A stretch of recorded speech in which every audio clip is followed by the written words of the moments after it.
गांव के एक छोटे से मिट्टी के घर में 8 साल की अनाया अपनी माँ के साथ रहती थी। पिता का साया उसके सिर पर नहीं था।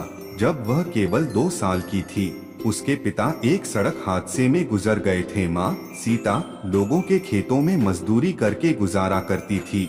अनाया मासूम थी, लेकिन उसकी आंखों में हमेशा सपनों की चमक रहती थी। गांव के स्कूल तक जाने के लिए उसे रोज 2 किलोमीटर कच्चा रास्ता पैदल तय करना पड़ता था। फटी पुरानी किताबें और घिसा हुआ बैग देखकर बच्चे उसका मजाक उड़ाते, लेकिन अनाया सिर्फ मुस्कुराकर कहती, एक दिन मैं भी कुछ बनकर दिखाऊंगी।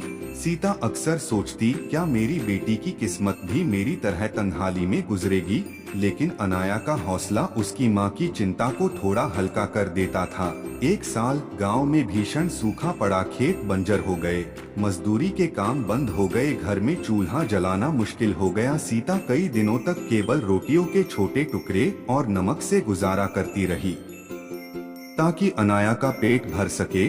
फिर एक दिन अनाया की फीस बाकी होने के कारण स्कूल के मास्टर जी ने कह दिया, जब तक फीस नहीं भरोगी स्कूल मत आना। अनाया के लिए यह किसी तूफान से कम नहीं था। वह घर लौटी, चुपचाप एक कोने में बैठ गई और अपनी माँ से कुछ नहीं कहा, लेकिन सीता सब समझ गई। अगले दिन सुबह सीता अपनी बेटी को पास के कस्बे ले गई। वहाँ एक बड़े घर के सामने खड़ी होकर उसने मालिक से काम मांगा। मालिक की पत्नी रीना देवी ने कहा, तुम बर्तन साफ कर सकती हो, पर तुम्हारी बेटी को भी यहाँ झाड़ू पोंछा करना होगा। सीता का दिल टूट गया। उसने अनाया की तरफ देखा, जो चुपचाप सिर झुकाए खड़ी थी। मजबूरी में सीता ने हामी भर दी, क्योंकि उसे पता था भूख सपनों से नहीं मिटती। दिन गुजरने लगे, अनाया घर के काम करती, लेकिन शाम को छुपकर रीना देवी के बेटे की पुरानी किताबें पढ़ती। उसे पढ़ने का शौक था और वह किसी भी नए शब्द का मतलब पूछ लेती। एक दिन रीना देवी की सहेली घर आई। उसने अनाया को एक कठिन अंग्रेजी किताब पढ़ते सुना और चौंक गई। ये बच्ची तो बहुत तेज है।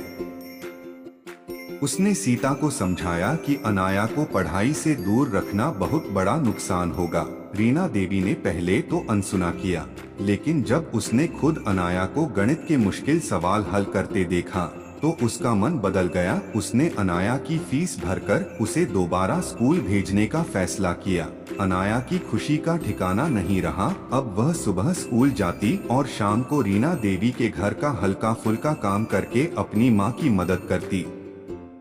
अनाया ने इतनी मेहनत की कि पूरे जिले में टॉप आ गई। उसकी सफलता की खबर अखबार में छपी। एक एनजीओ ने उसकी आगे की पढ़ाई का खर्च उठाने की जिम्मेदारी ली। सीता की आंखों में गर्व के आंसू थे। उसने अपनी बेटी से कहा, देख अनाया, किस्मत वही बदलती है जो खुद मेहनत करना जानता है।